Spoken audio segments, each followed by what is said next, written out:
সন্ধ্যাবেলায় বারান্দায় বসে আছি। বাহিরে তখন প্রচুর বৃষ্টি হচ্ছে, আর এদিকে বিদ্যুৎ অনেক আগেই চলে গেছে। অন্ধকারের মধ্যে মা আমাকে বলল, ঘরে গিয়ে চার্জার লাইট দিয়ে বই পড়তে বসো। প্রচণ্ড বৃষ্টি হচ্ছে আর বিদ্যুৎও নেই, তাই আমার আজ বই পড়তে ইচ্ছে করছে না মা।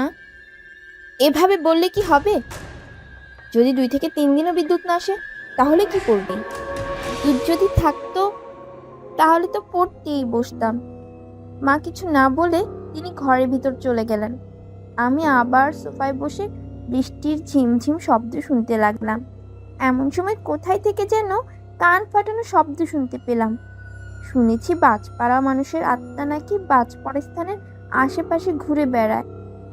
এই কথা ভাবতেই শরীরে লোম দাঁড়িয়ে গেল আমার।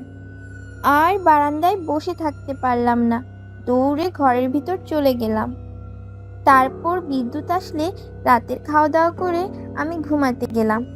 আজকে যেন চোখে ঘুমই আসছে না, তখনও বাহিরে ধীরে ধীরে বৃষ্টি হচ্ছে। আমি আস্তে করে মোবাইলটা হাতে নিয়ে আবার বারান্দায় গিয়ে বসলাম এবং পাবজি গেম খেলা শুরু করলাম। বেশ কিছু সময় গেম খেলার পর খেয়াল করলাম রাত তখন 1টা বাজে। এবার দ্রুত বিছানায় গিয়ে ঘুমিয়ে পড়লাম। অন্যান্য দিনের মতো সকাল সকাল স্কুলের দিকে রওনা দিলাম। দুপুর স্কুল থেকে বাসা পৌঁছাতে প্রায় 3টা বেজে গেল। এবার আমি দ্রুত গোসলের জন্য বাথরুমে গেলাম। দুপুর গড়িয়ে বিকেল হলো। এবার আমার টিউশনের জন্য বেরোতে হবে। নিজের সাইকেলটি নিয়ে বেরিয়ে পড়লাম টিউশনের উদ্দেশ্যে। টিউশনে গিয়ে জানতে পারলাম আমার স্যার আগামীকাল শহরে যাবে, তাই তিনি 2 দিনের পর একদিনেই শেষ করবেন। টিউশন শেষে ঘড়ির দিকে দেখলাম রাত তখন 9টা। গতকালের মতো আজকেও বৃষ্টি হচ্ছে, কিন্তু খুব ধীরে। রাস্তায় কোনো মানুষ নেই। হঠাৎ সামনে দেখলাম রাস্তার মধ্যে সাদা কাপড় পরে একজন মহিলা দাঁড়িয়ে আছে। আমি তার কাছে গিয়ে সাইকেল থামালাম। মহিলাটির মুখের উপর তার চুলের জন্য তার চেহারাটি চেনা যাচ্ছে না। হঠাৎ একটি দমকা হাওয়ায় তার মুখ থেকে চুলগুলি সরে গেল। তারপর যা দেখলাম, আমার মুখ থেকে চিৎকার শব্দ বেরিয়ে আসলো। এইবার মায়ের কথায় আমার চেতনা ফিরে পেলাম। দেখলাম আমি আমার বিছানায় শুয়ে আছি, আর সামনে মা আর বাবা দাঁড়িয়ে আছে জিজ্ঞাসু দৃষ্টিতে। তখন তাদের সমস্ত ঘটনা খুলে বললাম। এবার মা খুব রেগে গেল এবং বলল, তোকে না কতবার বলেছি ওই বাজপড়া রাস্তায় রাতের বেলা চলাচল করবি না। আজকেও তুই টিউশনি শেষে রাতের বেলা আবার ওই রাস্তা দিয়ে এসেছিস? হ্যাঁ তো, আমি ওই রাস্তা দিয়ে প্রায়ই যাওয়া আসা করি, অন্যদিন তো কিছুই হয় নাই।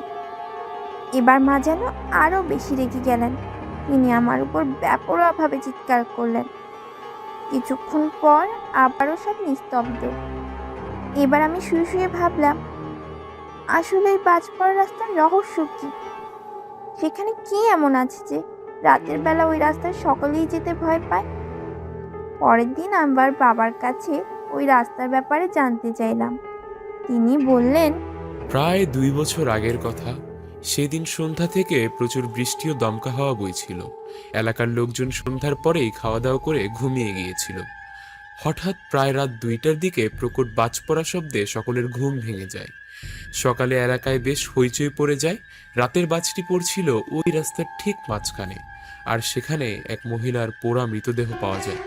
পুলিশ তাদের মতো কাজ করলো, কিন্তু কোনো রহস্য উদ্ঘাটন করতে পারল না। মহিলাটি রাত 2টার সময় এত ঝড় বৃষ্টির মধ্যে এই রাস্তায় কি করছিল, এটাই সব থেকে বড় রহস্য থেকে গেল। এরপর থেকে ওই রাস্তা দিয়ে চলাচলের সময় অনেকেই কিছু একটা দেখে চিৎকার করে পালিয়ে যায়। আজ সন্ধ্যাতেও বিদ্যুৎ নাই, আকাশে বেশ মেঘ জমতে শুরু করেছে। আমি মাকে বললাম, মা, আমি আমার বান্ধবী মেরির বাড়ি যাচ্ছি, ক্লাসের কিছু গুরুত্বপূর্ণ নোট নিতে হবে। এখন এই সময় বাইরে যাবি কেন? সারাদিন কি করেছিস? আরে মা, আমার মনে ছিল না। আর আগামীকালের ক্লাসে স্যার এই নোটগুলো চেক করবেন। প্লিজ আমাকে যেতে দাও। আচ্ছা যাও, খুব তাড়াতাড়ি ফিরে আসবেন।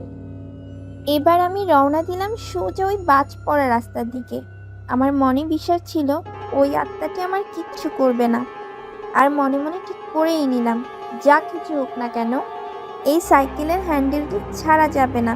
কারণ ছোট থেকে একটা কথা জানতাম যে ভূত, পেত, আত্মা লোহার দ্বারা সংস্পর্শে থাকা মানুষের কোনো ক্ষতি করতে পারে না। তারপর হঠাৎ খেয়াল করলাম আমার সাইকেলের পিছনে যেন ভারী হয়ে উঠল।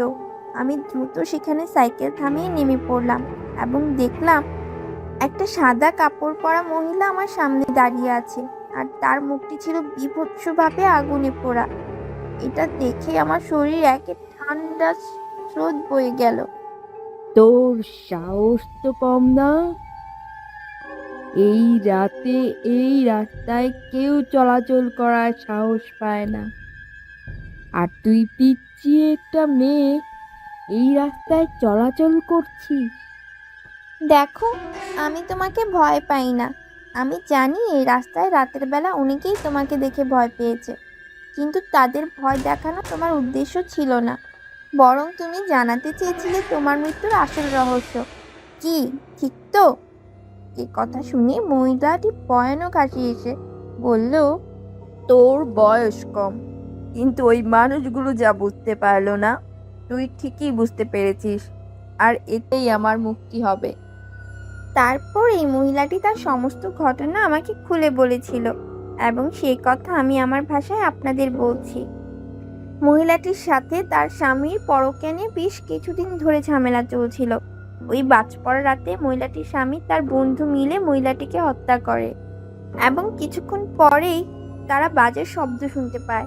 তখন তার স্বামীর বন্ধুটি লাশটিকে আগুনে পুড়িয়ে ওই বাজ পড়া রাস্তার ঠিক মাঝখানে রেখে আসে। আর পুলিশ জিজ্ঞেস করলে তার স্বামী বলেছিল বেশ কিছুদিন ধরে তার স্ত্রীর মাথায় কিছু একটা সমস্যা দেখা দিয়েছে, যার জন্য প্রায় প্রতি রাতে ঘর থেকে বের হয়ে যেত। আর তার এই কথা প্রমাণের জন্য পুলিশের কাছে প্রমাণের জন্য বেশ টাকা খরচ করে ডাক্তারের কাছে তার স্ত্রীর নামে ভুয়া সার্টিফিকেট বানিয়েছিল। কিন্তু এই ঘটনার সবচেয়ে আকর্ষণীয় ব্যাপার হলো মহিলাটির স্বামীর বন্ধুটি ওই রাতের হত্যার সমস্ত কিছু একটা গোপন ক্যামেরায় ধারণ করে। তার উদ্দেশ্য ছিল মহিলার স্বামীকে ব্ল্যাকমেল করে অনেক টাকা হাতিয়ে নেয়ার। কিন্তু মহিলার পোড়া দেহটির ওই রাস্তায় রাখার সময় তার পকেট থেকে ওই ক্যামেরাটি পাশের ঝোপে পড়ে যায়, আর বৃষ্টির কারণে মাটি নরম থাকায় ক্যামেরাটি মাটির নিচে তলিয়ে যায় এবং পরে জমিতে পড়ে জমি সেখানে অদৃশ্য হয়ে যায়, যার ফলে পরবর্তীতে ওই ক্যামেরাটি আর খুঁজে পাওয়া যায়নি। কিন্তু গত রাতে ওই মহিলার সাহায্যে আমি ওই ক্যামেরাটি উদ্ধার করে নিয়ে আসি। ক্যামেরাটি নষ্ট হয়ে গেলেও তার ভিতরে থাকা মেমোরি কার্ডটি সচল ছিল। এর পরের ঘটনাটি খুবই সংক্ষিপ্ত। মেমোরি কার্ডে থাকা ভিডিও দেখে পুলিশ খুব সহজে দোষীদের বন্দী করে শাস্তির ব্যবস্থা করে। সেই সাথে ওই রাস্তার ভৌতিক ব্যাপারও শেষ হয়ে যায়।